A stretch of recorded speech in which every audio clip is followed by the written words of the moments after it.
हमारे बाहर के देशों के खिलाड़ियों के बारे में से एक के बारे में जानकारी मुझे है बहुत पक्की और गहरी। बोरिस बेकर नाम का एक टेनिस प्लेयर, वो बहुत सारे यूरोप के और अमेरिकन कंपनियों के विज्ञापन करता रहा हेल्थ टॉनिक के। एक बार बोरिस बेकर को पूछा गया कि आपकी जो सर्विस करते हो टेनिस में, आप जानते हैं बॉल को रैकेट से मारना है तो बहुत तेज स्पीड से जाती है, तो उसकी स्पीड कितनी है? तो उसने कहा 135 किलोमीटर घंटे की स्पीड है। माने भारत में राजधानी जिस गति से जाती है उस गति से बोरिस बेकर बॉल मारता है टेनिस के रैकेट से। तो पूछा गया कि ये ताकत कहां से आई है? तो उसने कहा केले में से आई है। बोरिस बेकर ने ऐसा जवाब दिया कि केले में से आई है। तो जो पूछने वाला पत्रकार था उसने कहा क्या बोला? उसने कहा केले में से आई है, मैं बचपन से केला खाता हूं। और बोरिस बेकर ने बताया कि जब भी टेनिस का मैच मैं खेलने के लिए जाता हूं तो ढेर सारे केले भर के मेरे बैग में रख के लेके जाता हूं। मैच जब चलता है टेनिस का तो आप जानते हैं कोर्ट चेंज होता है हमेशा, एक बार इस कोर्ट से खेलेंगे दूसरी बार। तो वो कहता है जो कोर्ट चेंज करने का समय उतने में मैं 2 केले खा लेता हूं, फिर खेलता हूं, फिर 2 केले खा लेता हूं, फिर खेलता हूं, फिर 2 केले खा लेता हूं। उन्होंने कहा ये ताकत तो केले में से आई है।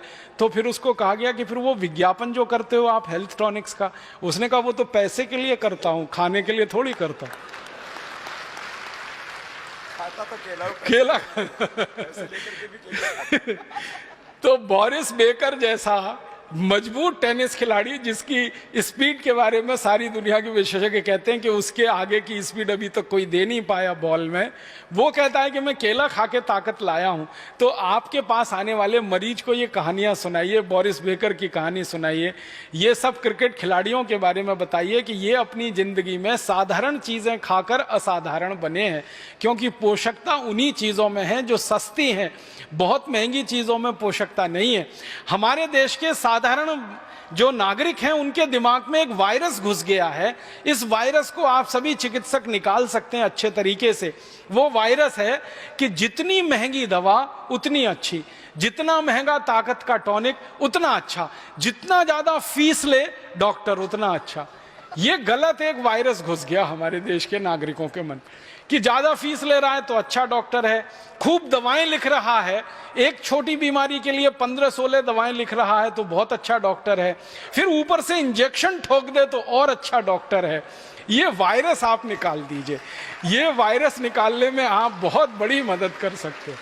हमारे देश का साधारण गांव का गरीब आदमी, किसान, मजदूर जब डॉक्टर के पास जाता है, मैंने देखा डॉक्टर साहब इंजेक्शन लगा दो।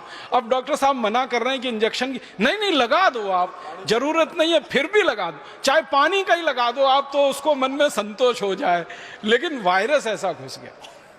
मेरी आपसे विनम्र प्रार्थना है कि मरीजों को आप सिर्फ चिकित्सा दे रहे हैं इतना ही नहीं है, मरीजों को थोड़ी शिक्षा भी दे दीजिए, उनको एजुकेट भी कर दीजिए तो बहुत बड़ा काम हो जाए।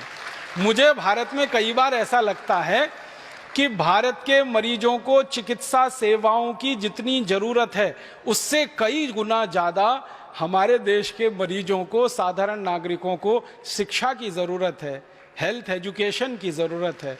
हेल्थ फैसिलिटीज तो काफी कुछ हो गई हैं अब इस देश में, बहुत सारे चिकित्सालय हैं, बहुत सारे डॉक्टर हैं, बहुत सारी दवा की दुकानें हैं, लेकिन हेल्थ एजुकेशन के नाम पर इस देश में